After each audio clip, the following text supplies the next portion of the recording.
할렐루야. 네, 사역이 굉장히 피곤했나 봐요. 이렇게 저기 멀리 이렇게 딴 나라에 가신 분들 좀 깨워주세요. 그게 친구를 위하는 길이야. 자는 거 그냥 놔두면. 우리 앞뒤 좌우에 계신 분들과 함께 인사하겠습니다. 은혜와 평강이 있을지어다. 은혜와 평강이 있을지어다. 네, 여러분들 가운데 은혜와 평강이 넘치길 소원합니다. 특별히 우리 청년들 태국으로 파송했더니 예배 시간에 이렇게 예배 자리가 비면 어떡하나 했더니 하나님이 더 많이 보내주셨어요.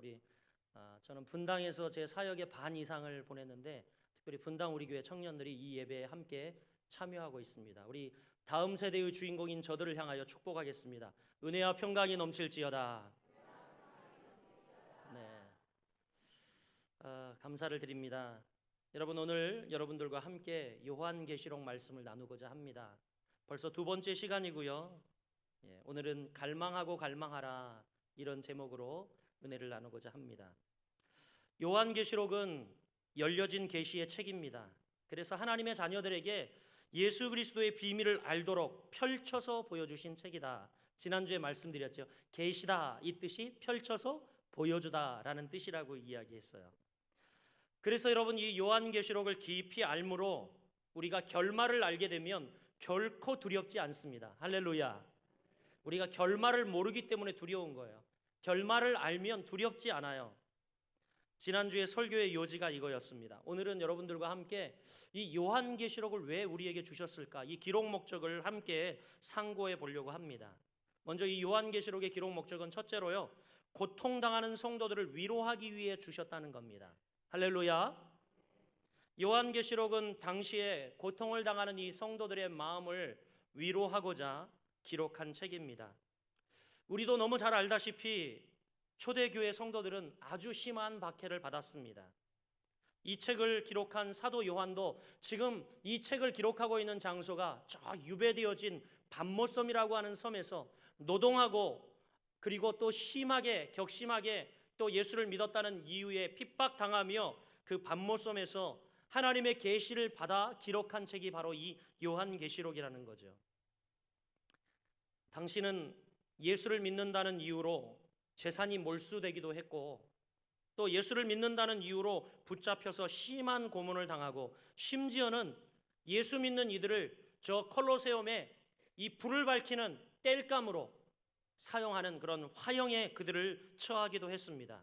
아니면 원형 경기장에 던져져서 사자들을 풀어놓아 사자의 밥이 되기도 했고요. 정말 여러 가지 끔찍한 고난과 핍박이 초대교회 성도들에게 있었습니다. 극단적인 박해로 죽어가면서 박해 속에 끝까지 그리스도인의 자존심을 지켜가던 그들의 모습이 참 놀라울 뿐입니다.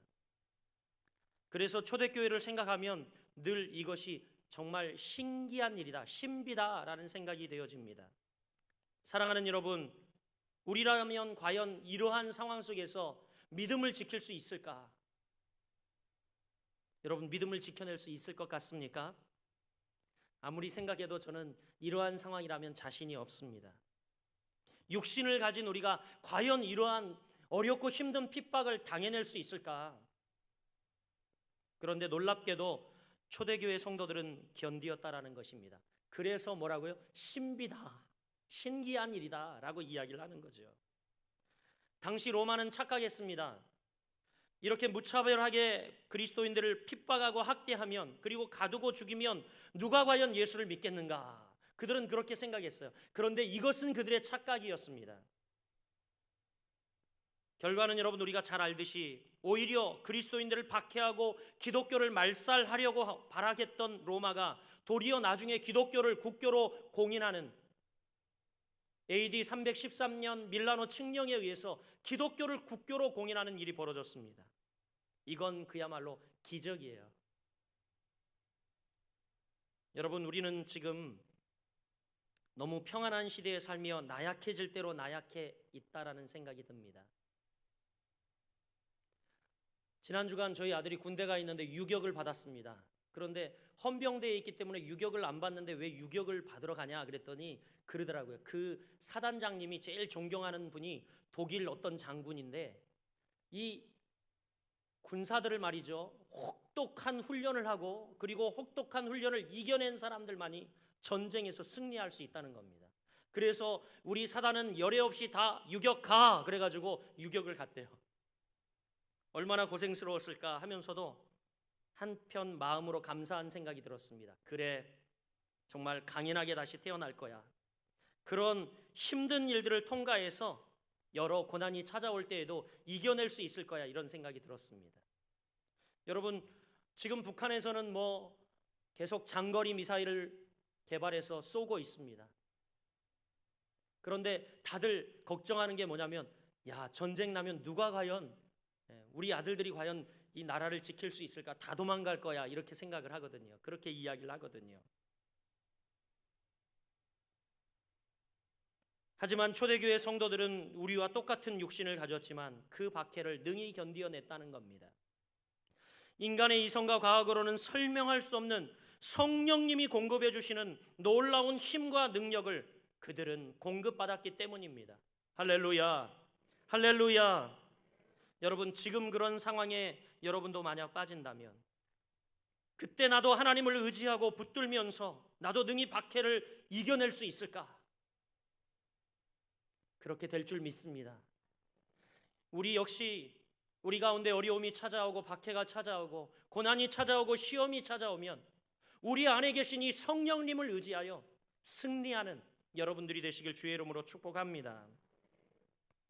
그들이 과연 그 심한 박해를 어떻게 이겼을까? 이건 계속 수수께끼였어요. 그런데 한참 생각하다가 그들이 주고받던 인사말에서 힌트를 얻게 되었습니다. 초대교회 성대들은 당시 핍박의 상황, 인사를 하던 두 가지 인사가 있었는데, 하나는 뭐냐면, 한번 따라해 보겠습니다. 샬롬.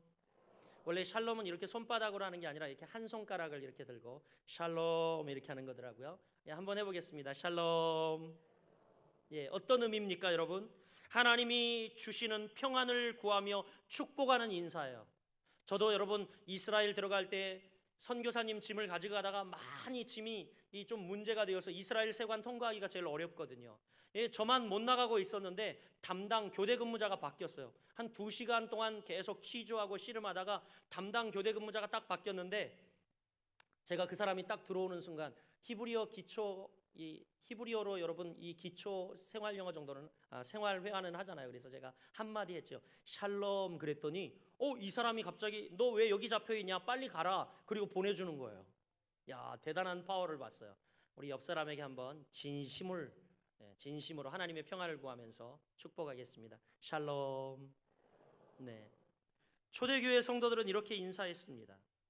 이들이 박해를 견디어낼 수 있었던 것은 너무나 두렵지만 순간순간 하나님이 주시는 샬롬, 순간순간 하나님이 주시는 이 평강, 박해의 환경을 뛰어넘게 하는 마음의 평강을 그들은 경험했기 때문에 그들은 이 어려움을 이겨낼 수 있었다는 것입니다. 또 둘째로 그들이 인사하던 인사법이 있었는데, 또 하나는 뭡니까? 마라나타였어요. 우리 옆 사람에게 또 인사해 봅니다. 마라나타. 여러분 뭡니까? 주 예수여 어서 오시옵소서. 우리 다음 주부터 패회송을 이 찬양을 부르려고 하는데, 요한계시록 강해가 끝날 때까지 주 예수여 어서 오시옵소서, 그런 인사예요. 그들은 극심한 핍박과 박해 속에서 로마 군인들의 눈초리를 피해가면서 서로 격려했습니다.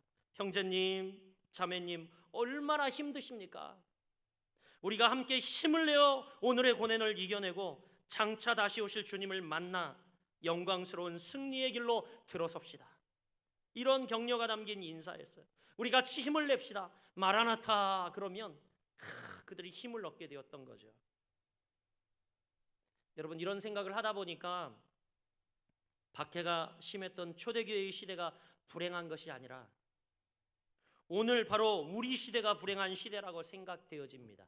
왜냐하면 우리 시대는 지금 핍박도 없고 싸워야 할 대상도 없는, 해서 한없이 나약해진 우리들의 모습을 발견하게 됩니다. 참 여러분, 이런 면에서 슬픈 세대입니다. 여러분, 그리고 그때는 같이 어려움을 이겨내고자 하는 동지애라도 있었지 않습니까? 그런데 요즘은 이 동지애도 없어요. 초대교회 성도들은 극심한 박해 속에서 서로에게 샬롬, 하나님이 주시는 평강을 전했습니다. 또 마라나타 주 예수여 어서 오시옵소서 우리 주님을 기다립니다. 인사하면서 서로 격려하고 세워줬다라는 것입니다. 여러분, 이런 연장선에서 우리는 요한계시록을 봐야 합니다. 복음을 전하다가 밤모섬에 유배됐던 사도 요한은 소아시아의 7교회를 통해서 성도들의 고난의 소식을 듣고 정말 그의 마음이 너무 찢어질 듯 아팠습니다. 그래서 사도 요한은 그들을 위로하기 위해서 바로 이 편지를 썼던 것입니다. 여러분, 진정 이 시대도 위로가 필요한 시대인 것 같습니다. 언젠가 설교 시간에 말씀드렸는데 한 실패한 사업가가 추운 겨울 한 영하 20도 되는 온도에 한강대교에서 자살하려고 한강대교에 딱 올라섰습니다. 그런데 그 새벽에 운동하러 지나가던 이 할아버지가 이 뛰어내리려고 서 있는 사업가를 보고 뭐라고 이야기했습니까? 지금 뛰어내리면 엄청 추워. 그랬어요. 지금 뛰어내리면 엄청 춥다는 거예요. 그런데 여러분, 이 말이 그를 붙들어 주었어요. 그에게 큰 위로가 되었어요. 아무도 날 생각해 주지 않고 그저 내가 사업 망하니까 다 나에게 등을 돌리고 나에게 그저 요구하는 사람만 있는데 세상에 내가 물에 뛰어들려고 하니까 나를 생각하고 위로해 주는 할아버지 말 한마디, 지금 뛰어내리면 엄청 추워. 생각해 보니까 엄청 추울 것 같더랍니다. 그래서 그가 다시 내려와서 열심히 다시 처음부터 시작해서 재기에 성공을 했다라는 그런 이야기가 있어요. 이 시대 정말 여러분, 위로와 격려가 우리에게 필요하죠. 많은 이들이 상담소를 찾아갑니다. 상담하는 의사를 찾아갑니다. 자기가 다 말해요. 의사는 한마디도 안 하고 상담사는 한마디도 하지 않는데 자기가 다 이야기해놓고 치료되었다고 감사하다고 인사하고 그리고 많은 상담료를 내고 돌아갑니다. 여러분, 뭐예요?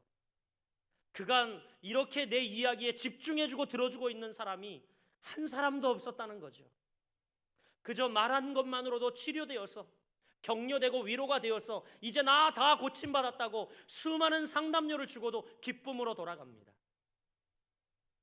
이런 시대에 살고 있죠. 여러분, 바로 이 요한계시록은 이렇게 위로와 격려가 필요한 당시의 성도들을 위해서도 기록되었지만 바로 이 시대를 살아가고 있는 우리들을 위로하기 위해서 주님이 이 말씀을 주고 있다는 것을 여러분 믿으시길 바랍니다. 할렐루야.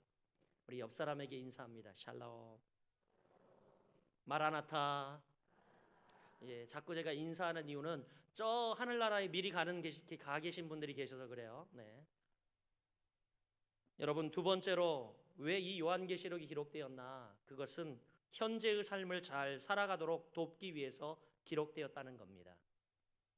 요한계시록은 당시 시대를 살고 있던 1세기 그 당시의 그리스도인들만을 위해서 기록된 것이 아니라 이 말씀은 오늘 이 시대를 살아가고 있는 우리들이 현재의 삶을 잘 살아가도록 바로 돕기 위해서 기록이 되었습니다.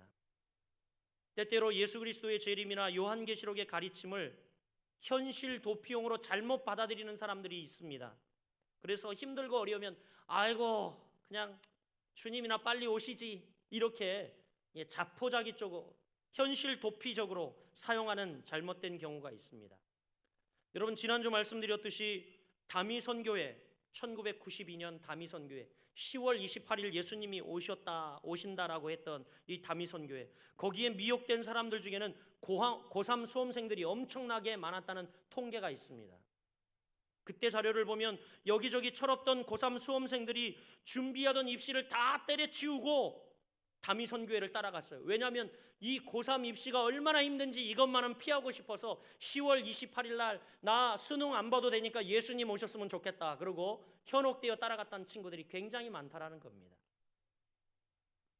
얼마 전에 학원 앞에서 고3 학생들이 이런 얘기하는 거 들은 적이 있어요.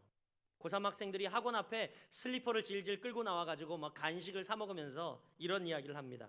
아, 김정은은 뭐하지? 이럴 때 안 쳐들어오고. 무슨 이야기입니까, 여러분?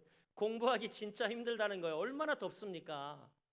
근데 그 학원에 가다 놓고 고3 이제 이 시험을 봐야 되니까 막 예? 밤늦게까지 공부하는데 힘들다는 거죠. 현실을 도피하고 싶다는 겁니다. 차라리 김정은이 쳐들어와서 전쟁이라도 일어났으면 좋겠다고, 이것만은 피하고 싶다고 그렇게 고백하는 것을 들었어요. 그러나 여러분, 요한계시록은 이렇게 현실 도피를 가르치기 위해서 기록된 책이 아닙니다. 정반대의 목적을 가지고 있다라는 것입니다. 장차 오실 그리스도에 대한 소망을 우리에게 심어줌으로 말미암아 현재의 어려운 삶을 사는 성도들이 힘을 얻고 일어서기 위함이죠. 현실을 때려치우고 포기하라는 메시지가 아닙니다. 우리는 구약의 선지자들을 많이 여러분 알고 있는데, 이 구약의 선지자들은 대부분 장차 올 하나님에 대해, 혹은 장차 도래할 하나님 나라와 장차 임할 무서운 징계와 시험에 대해서 그들에게 무서운 어조로 경고를 했습니다. 그런데 여러분, 그들이 이 심판을 경고하고 무서운 어조로 이야기하고 있는 이유가 뭡니까? 이사야 선지자가, 예레미야 선지자가 얼마나 무서운 어조로 이스라엘 백성들을 질타합니까? 그 목적이 무엇입니까? 무서운 심판이 올 테니까 포기하라는 이야기입니까? 아니죠. 이제 곧 무서운 심판이 너에게 올 테니까 모든 것 포기하라, 그런 이야기가 아닙니다. 오히려 뭡니까? 회개하고 돌이켜 지금을 잘 살라는 이야기예요. 이제 심판이 올 텐데 너희들은 빨리 돌이켜 회개하고 지금을 잘 살아라, 그런 이야기죠. 여러분, 병든 교회와 건강한 교회를 나누는 잣대가 있습니다. 그 중에 하나가 이겁니다. 병든 교회는요, 막연히 미래에 대해서 겁을 줍니다. 그리고 엄포를 놓아서 현재의 삶을 잃어버리게 만들어요, 성도들이. 그래서 겁만 줍니다. 뒷담화니 줘요, 겁. 제가 가끔 여러분 겁 주죠. 여러분, 전도 초청 작정 안 하면 간밤에 잠이 안 올 겁니다. 불안에 떨며 초조하게 될 겁니다. 그런 여러분, 뭘 먹어도 목에 계속 걸릴 겁니다. 이런 여러분 제가 이야기를 하는데, 병든 교회는 이렇게 미래에 대해 막연히 겁을 주고 엄포를 놓아서 현재의 삶을 잃게 만들고 다 때려치우고 산으로 가게 만듭니다. 그러나 여러분, 건강한 교회는 현실을 온전히 살도록 격려하고 도와줍니다. 기억하십시오, 여러분. 현재가 빠진 신앙생활은 위험합니다. 현재를 건너뛰고 우리가 저 미래, 건너가 차지할 땅을 차지할 수가 없어요. 현재 이 광야의 삶을 잘 살아가야 여러분, 우리는 건너가 차지할 땅, 그 땅을 우리가 차지할 수 있는 겁니다. 할렐루야, 할렐루야. 마지막으로 여러분께 요한계시록의 기록 목적을 말씀드리고 싶은 것은, 이 요한계시록을 기록하고 있는 마지막 목적은요, 우리가 갈망하는 마음을 갖도록 하기 위해서입니다. 갈망하는 마음. 여러분, 이 예배에 참여하고 있는 여러분들을 봅니다. 여기에서 서서 보면요, 누가 이 예배를 갈망하고 말씀을 갈망하고 있는지 다 보입니다. 그냥 한눈에 다 보여요, 진짜로요. 참 신기하죠. 왜? 사람은 영적인 동물이기 때문에 다 보여요. 그래서 여기 많은 청년들이 앉아 있지만 예배를 갈망하고 있는 청년들과 그렇지 않은 청년들 너무 눈에 잘 들어옵니다. 제가 청년 사역만 20년 이상 했거든요. 연애하는 애들도 기가 막히게 찾아냅니다, 제가. 제가 분당 만나교회에서 청년 사역만 7년 했어요. 다 찾아내요. 그리고 거기에 이찬수 목사님이랑 같이 개척한 문영희 목사, 제 후배고요. 그리고 또 박민아 목사, 아마 여러분 청년부 맡았을 텐데, 박민아 목사는 제 동기예요. 하여간 훌륭한 우리 선배 이찬수 목사님, 이렇게 밑에서 신앙생활하는 청년들이 갈망하는 마음이 큰 것 같아요. 할렐루야. 그래서 여기까지 달려왔는 줄 믿습니다. 여러분, 갈망하는 마음을 이 시대에 우리가 가져야 합니다. 다시 오실 예수님과 관련해서 회복해야 할 것은 우리가 갈망하는 마음이에요. 갈망하는 마음. 이단들은 자신들의 해석에 따라 과도한 집중을 보이는 것이 잘못된 것이라면, 건강하다고 이야기하는 소위 기존 교회의 문제점은 주님의 다시 오심에 대해서 갈망함이 없이 전혀 무관심하다는 겁니다. 주님이 오려면 오고 말라면 말지. 사실 여러분, 이것도 병든 모습입니다. 하나님 나라의 도래에 대한 소망과 갈망이 우리에게 있어야 합니다. 그 나라를 소망하는 마음이 우리에게 있어야 하는 거죠. 밤모섬에 갇혀있던 사도 요한은 얼마나 주님의 다시 오심을 갈망했는지 모릅니다. 왜냐하면 그도 갇혀있을 뿐만이 아니라 그와 같이 더불어 신앙생활하여 흩어져 살고 있는 이 많은 성도들이 어려움을 당한다는 이야기를 듣고 그 마음 가운데 주님이 다시 오셨으면, 빨리 재림하셨으면 하는 갈망하는 마음이 그에게 있었습니다. 그래서 그런지 요한계시록 22장 20절 이제 마치는 말씀에 이렇게 이야기합니다. 우리 같이 한번 읽어보겠습니다. 시작. 이것들을 증언하신 이가 이르시되 진실하시거늘 아멘. 주 예수여 오시옵소서. 아멘. 여러분, 여기에는 굉장히 간절함이 담겨 있습니다. 아멘. 주 예수여 어서 오시옵소서. 도무지 끝이 보이지 않는 박해의 칼날 가운데 사람들은 이때일까 저때일까 예수님 오심만을 정말 간절히 기다렸습니다. 성경 여러 곳에는 주님을 갈망하는 마음을 보여주는 구절들이 많습니다. 그 중에 저는 최고가 시편 63편 1절 말씀이라고 생각이 되어집니다. 시편 63편 1절 말씀 뜨고 있는데 같이 읽어볼게요. 시작. 하나님이여 주는 나의 하나님이시라. 내가 간절히 주를 찾되 물이 없어 마르고 황폐한 땅에서 내 영혼이 주를 갈망하며 내 육체가 주를 앙모하나이다. 아멘. 예. 여러분이 만약 이 시의 배경을 안다면 이 시가 얼마나 큰 갈망을 담고 있는지 알게 될 겁니다. 이 시는 다윗이 썼습니다. 다윗은 지금 무척 굉장히 참담한 상황 속에 놓여 있습니다. 아들 압살롬이 구테타를 일으켜서 그는 결국 아들을 피해서 궁을 버리고 지금 유대 광야로 피난을 나왔습니다. 믿었던 아들이 구테타를 일으킨 절망적인 상황 속에서 참담한 심경을 지금 시에 토로하고 있습니다. 뭐라고요? 물이 없어 마르고 황폐한 땅이라고 그가 지금 피난가 있는 유대 땅, 아니 그의 마음 상태를 고백하고 있습니다. 그 참담한 자리, 절체절명의 위기의 자리에서 그는 무엇을 하고 있습니까? 그는 즉시 하나님을 갈망하고 있어요. 이런 어려운 상황, 정말 물이 없어 마르고 황폐한 땅 같은 상황 속에서 그는 즉시 하나님을 갈망하고 있다는 겁니다. 바로 여기에 저는 다윗의 위대함이 있다고 생각이 되어집니다. 내 영혼이 주를 갈망하며 내 육체가 주를 앙모하나이다. 내 영혼이 주를 갈망하고 내 육체가 주를 앙모하나이다. 이와 똑같은 배경을 가진 시편 42편, 다윗은 42편 1절에 뭐라고 고백합니까? 하나님이여 사슴이 시냇물을 찾아 갈급함같이 내 영혼이 주를 찾기에 갈급하나이다. 이렇게 고백하고 있어요. 얼마나 여러분 간절한 갈망입니까? 살아가다 보면 실패할 때도 있고 인생의 궤도를 벗어날 때도 있습니다. 여러분, 그러나 정말 우리에게 필요한 것은요, 주님을 갈망함이에요. 어제 우리 청년들 한 200여 명 모여가지고 여기서 한 12시까지 집회를 하더라고요. 간절히 뛰며 찬양하며 모니터로 보았어요. 애절하게 부르짖으며 찬양도 열정적으로 하고 다 좋은데 세상에 그 시간에 평균적으로 대여섯 명이 계속 왔다 갔다 하더라는 거죠. 그 모습이 너무 좀 안타까워 보였어요. 왜 조용원들이 방황할까?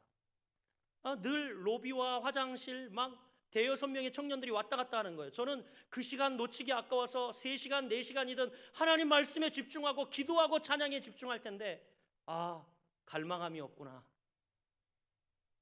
예배인가 쇼인가. 기분 나빠요, 여러분? 아니, 제가 한번 생각해 보았어요. 우리가 여러분 지금 이 자리에 와서 앉아 있는 이것이 여러분 예배입니까? 쇼입니까? 누구를 위함이냐 이거죠. 그렇다면 앉아 있는 우리들은 여러분 우리가 갈망해야 할 대상을 바라봐야 합니다. 할렐루야. 할렐루야. 살다 보면 실패할 때도 있고 인생의 궤도를 벗어날 때도 많습니다. 자신만만하게 출발했지만 위기를 만나기도 하고 성공을 확신했던 사업과 일들이 실패에 빠질 때도 있고 그리고 예쁘고 자랑스러운 자녀들이 곁길로 나갈 때도 있고요. 그렇게 믿었던 우리의 육체 건강을 떵떵 장담했지만 질병이라는 복병을 만나기도 합니다. 여러분, 이런 일을 우리가 만나면 우리는 어떻게 해야 합니까? 그때가 바로 하나님을 갈망하고 앙망해야 할 때입니다. 할렐루야. 할렐루야. 여러분 시험 당하고 있습니까? 지금 어려움 여러분 문제를 만나 있습니까? 아니면 그것도 저것도 아닌 냉랭한 상태에서 더 이상 하나님을 향한 갈망이 여러분 일어나지 않고 있습니까? 여러분 이럴 때 더 우리가 하나님을 갈망하고 찾아야 할 때라는 겁니다. 오늘날 안타까운 것은 태평성대가 잃어버린 것이 바로 하나님을 향한 갈망이라고 생각이 되어집니다. 너무 좋아요, 환경이. 너무 좋습니다. 그런데 안타까운 것은 하나님을 향한 갈망을 잃어버렸다라는 것입니다.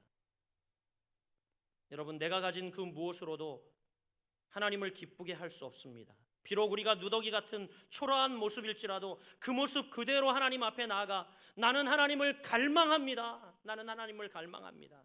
나는 하나님을 갈망합니다. 나의 힘이 되신 여호와여, 내가 주님을 사랑하나이다. 이런 갈망함이 회복될 때에, 고백할 때에 하나님이 기뻐하시고 기뻐하실 줄 믿습니다. 저는 옛날에 분당에서 사역할 때 저희 큰아들을 통해서 이 하나님을 갈망하는 마음을 배웠습니다. 어느 날 우리 큰아들 주찬이가 아이들과 어울려서 놀이터에서 어렸을 때 놀고 있었는데 누가 이따만한 짱돌을 던져서 머리에 딱 맞은 거예요. 머리가 깨졌어요. 그래서 구급차를 타고 서울대 병원으로 수술을 하러 갔습니다. 그날따라 저는 왜 그렇게 스케줄이 많은지 설교에 강의에 정말 정신이 없었습니다. 무슨 정신인지 하여튼, 그런데 무엇을 하고 있어도 마음이 누구에게 있을까요? 그 아들에게 있는 겁니다. 그 아들에게. 설교를 어떻게 했는지, 강의를 어떻게 했는지, 회의를 어떻게 했는지 몰라요. 하여간 빨리빨리 마치고 마지막 설교를 마치고 수술하고 있는 서울대 병원으로 자동차에 비상등을 켜고 모든 신호등을 다 위반하고 그리고 달려갔어요. 달려가면서도 제 머릿속엔 끊임없이 지금 몇 시지? 수술이 어떻게 되었을까? 잘 되었나? 온통 마음이 거기에 있는 겁니다. 결국 달려갔더니 이제 다 수술을 마치고 마지막 실밥을 꿰매고 있는 그런 시간이었어요. 그래서 이제 지켜보고 있던 아내가 저보러 들어가라 그래서 들어왔더니 의사 선생님이 저한테 실밥 마지막 매듭을 저한테 손가락으로 누르라고 그러더라고요. 손가락으로.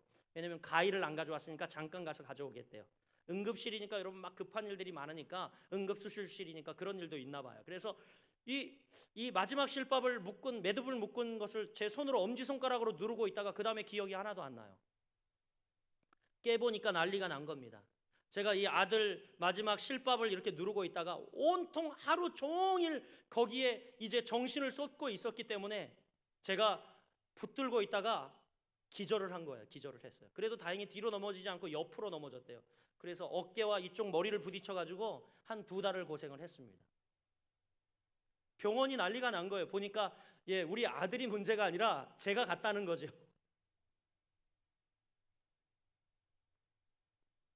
저는 그 일을 겪으면서 하나님께 크게 회개했습니다. 나는 과연 최근에 하나님을 향한 이런 갈망을 가져본 적이 있는가? 무엇을 해도 아들, 무엇을 해도 아들, 이것을 해도 아들, 저것을 해도 아들 그러고 있는 나의 부끄러운 모습. 물론 그 일도 중요하죠. 그런데 과연 하나님을 향하여 그렇게 집중하며 갈망하는 마음을 내가 최근에 가져본 적이 있는가? 하나님, 전 1초도 하나님 없이는 살 수 없어요. 내 삶에 하나님 빼놓으면 전 아무것도 할 수 없어요. 하나님이 나의 전부입니다. Oh Jesus Christ, you are my everything. 여러분, 이런 고백을 하고 있지 않더라고요.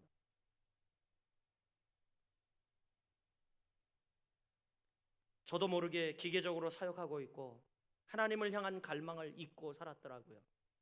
이 일을 겪으면서 하나님께 너무 죄송했습니다.